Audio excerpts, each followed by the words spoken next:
Welcome to the Futurist Public Intellectual. I am going to talk about the thorny topic of slavery reparations.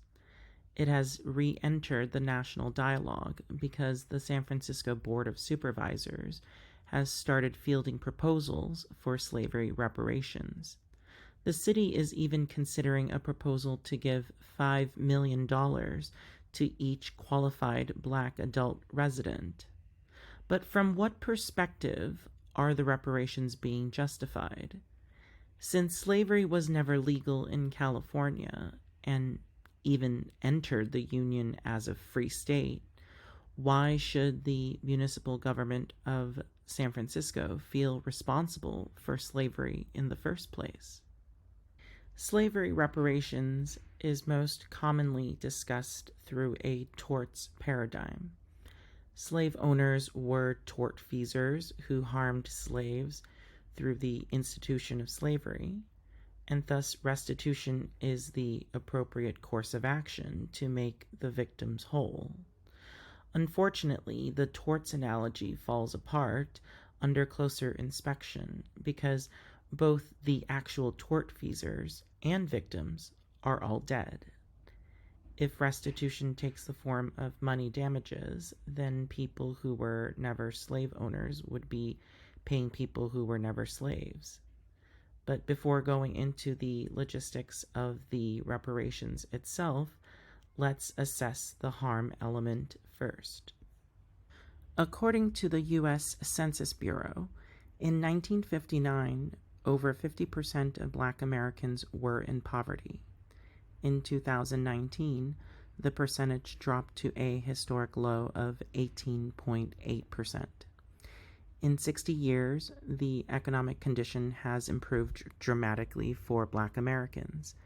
To go from a majority of Black Americans being poor to less than 20% of them being poor is tremendous progress.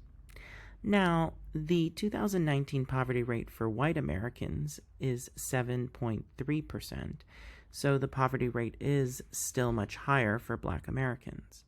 However, considering the overwhelming majority of Black Americans are not actually poor anymore, justifying a comprehensive reparations program is significantly harder to do. Especially since the Black poverty rate is only a little higher than the Hispanic poverty rate of 15.7%, what negative effects of slavery are we addressing with reparations exactly? If we want the remaining 8 million Black Americans to get out of poverty, particularly in the areas of housing and education, then other policies and programs can be implemented to specifically address those issues. Pro-reparations activists bring up the case of the Civil Liberties Act of 1988, which authorized $20,000 payments to the survivors of the Japanese American internment camps during World War II. The activists claim that this is precedent for giving out reparations. However, from a torts perspective, this makes far more sense than slavery reparations. The U.S. government was the direct tortfeasor of the involuntary internments, and the recipients of the $20,000 payments were the direct victims.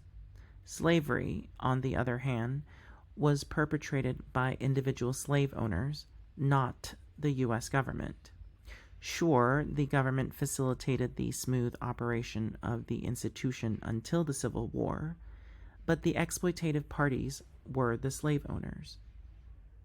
Since the actual parties to the tort are unavailable, slavery reparations in the form of cash is more analogous to lottery winnings than it is with money damages for an accident, making it very arbitrary.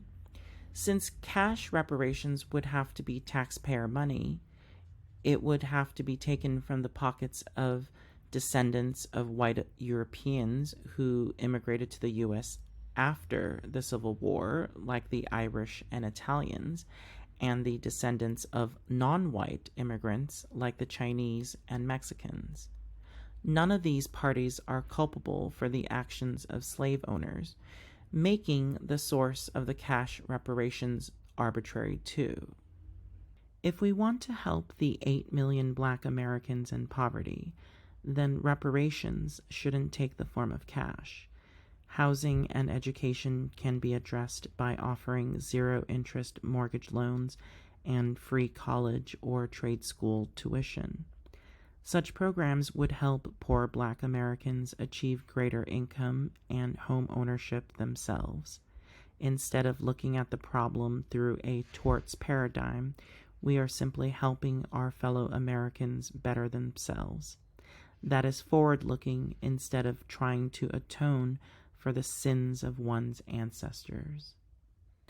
Thank you for listening to the Futurist Public Intellectual.